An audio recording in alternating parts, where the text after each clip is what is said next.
About my conversion, you call it my reversion, if you want. I prefer to call it an upgrade. It's like the same hardware, you just put a new software in. Why? Because the morals are still really similar. Like Islamic morals are really similar to Christian morals. The ethics is the same. The broad ideas of God, the angels, the world are the same. Only few specific point differs. So it was not really such a big step. So that's why I see it more as an upgrade, like a new software upgrade on the same hardware. So the last step I had to make for that conversion, for that upgrade, was really to fight my own arrogance. Why? Because the way I grew up, I built this idea that the laws with which I live are the best. Like the science that has been developed by people around me and my predecessors is the best you can have in this world. It's the highest and the most developed thought, human thought. So I had really had this idea that the human mind was able to derive its own morals and own ethics. And if you believe that, why should you accept another moral that came 1400 years ago? Because we have developed since. We have changed since. The context is different. So why would you accept such a thing that is like outdated? That was the main wall that I had to cross. And to cross it is really to realize, what if? What if I'm wrong? What if that human thought, modern human thought, is not the best? What if something was actually revealed 1,400 years ago? What if that revelation was better and transcendent, everlasting? This what if. By putting a what if, it helps me soften my preconceptions and somehow accept something new. But that was a step, I would say, it's mainly based on my arrogance. I was proud of that preconceived notions of human development and having modern development better than ancient ones. So once I crossed the step, then I was free to explore a different society, different part of society, different mentalities, different ways of to see the world. That was actually quite pleasing. That's why I say what I discovered was better than what I had before. I just had to make that step to realize it slowly but surely. Continuing, as a result of my upbringing, I never put aside this love for science. I naturally decided to continue the spiritual journey in harmony with a certain scientific rationale. Because of my studies, because I spent more than 20 years learning about science, I realized that I've been formatted by sciences. I like science. So I wanted to still develop a certain spirituality with that scientific mindset. So more specifically, I sought to use the scientific rationale to validate my spiritual quest. Now I would even say that this position is wrong. Why? Because I would say, why should I give science the credit, the authority to judge whether religion is true or not? I find this position wrong now, but before, at the beginning of this journey, it was necessary. I was formatted as a scientist. Everything had to be validated by science. Hence, religion also had to be validated by science before I could continue or even start this religious journey. So it was important. Pursuing. So while my religious studies were marked by spirituality, my scientific studies were instilled with materiality. Unfortunately, many people around me have set these two notions at odds, in opposition with each other, by associating materiality with reason and spirituality with irrationality. Again, materiality, whatever can be measured, whatever is objective, whatever is accurate, is on the top. The rest is more subjective at the bottom, even less at the bottom, dismissed from the scale. Oftentimes, materiality and spirituality and in opposition to each other to the point of becoming contradictory. Nowadays, believing without having material evidence is absurd. Moreover, in the academic world, religion disturbs. It is synonymous with irrationality, manipulation, old-fashioned backwardness. But the materialistic ideology, on the other hand, is of apparently greater value because it's founded on purely scientific ground. Indeed, why should one accept the constraint of an ideology that is more than 1,400 years ago and follow practices in the name of a God whose existence cannot even be scientifically proven, evaluated?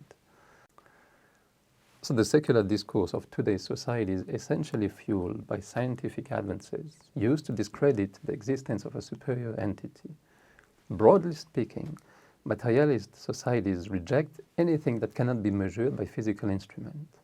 They reject anything that cannot be dataified, put a data onto it, or understand it through data. Whether it is a matter of paleontology, genetics, astrophysics, chemistry, and any other sciences, all the arguments and demonstrations lead one to believe that these so-called exact or hard sciences are worth much more than any religious teaching, especially if one's life choices depend on them. It's like, to give an example, you have to plan holidays. What do you look for? A good omen or for the weather forecast? Obvious. To illustrate this opposition, let me narrate an experience I had during a visit to the University of Zurich.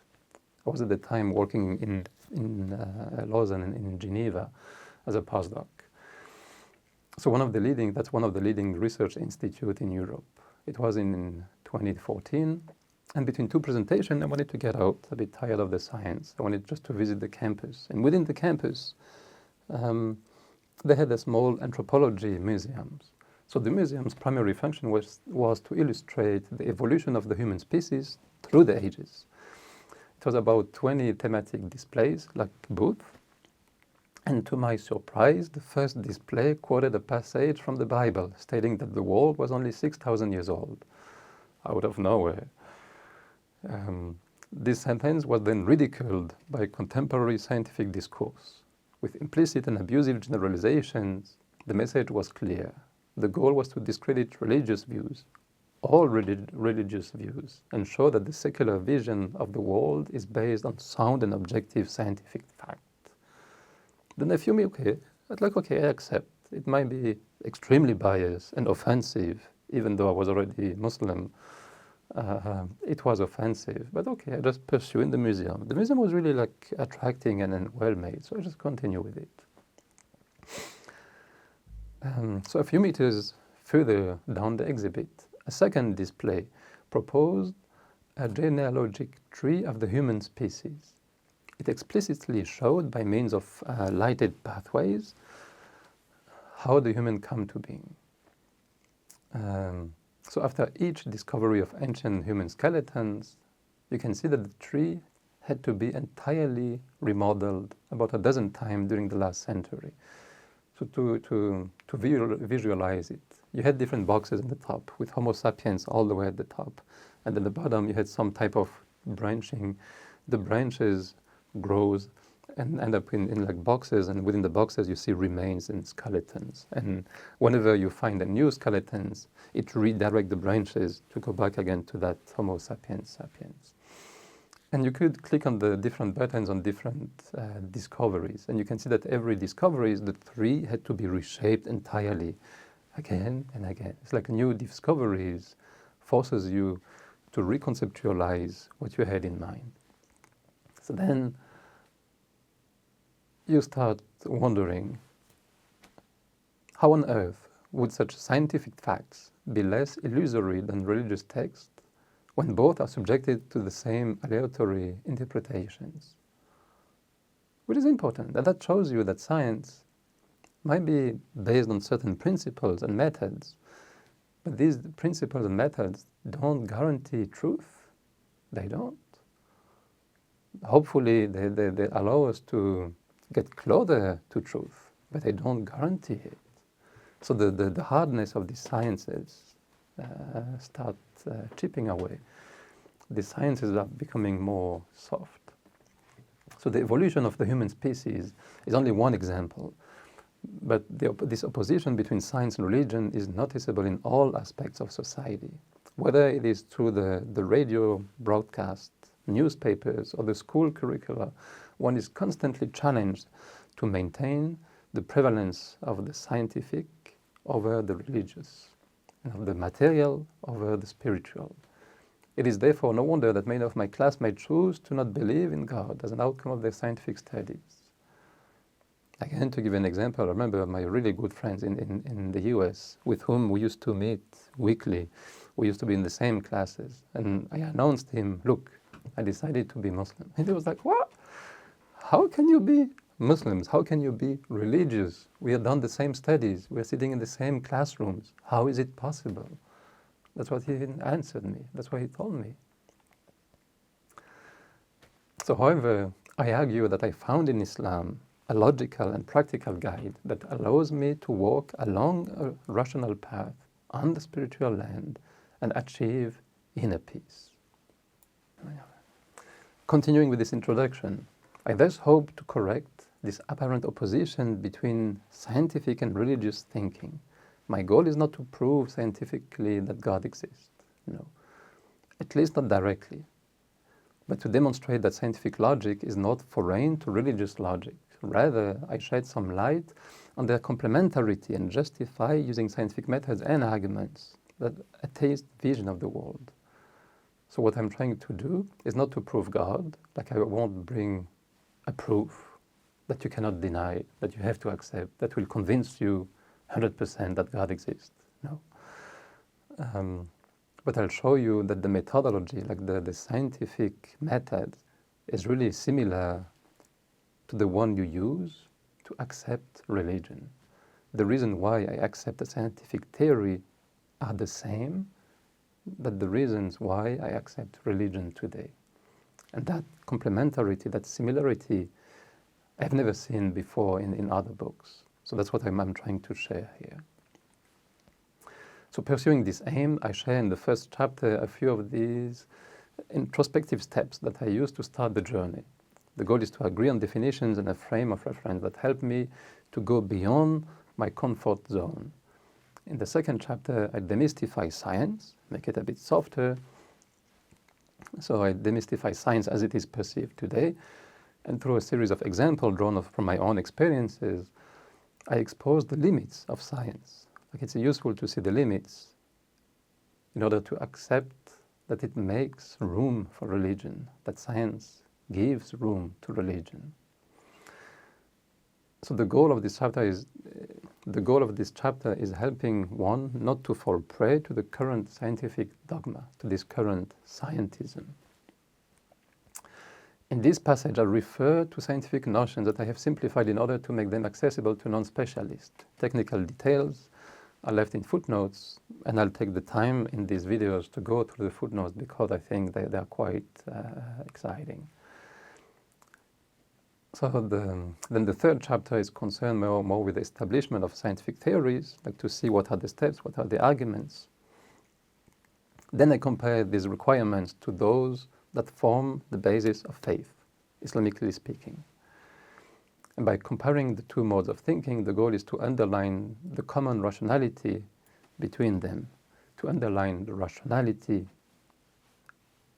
of the Islamic faith. It is in this chapter that I justify and describe an Islamic vision of the world. Then in the fourth chapter, I discuss the limit of purely materialist thinking, the dangers of thinking solely from a materialist point of view. The goal is to keep a harmony again between the brain and the heart, between the intellect and the sentience, your capacity to feel, to realize God. Finally, I have kept in appendix a more detailed discussion about the theory of evolution, which I'll go at the end of this video series.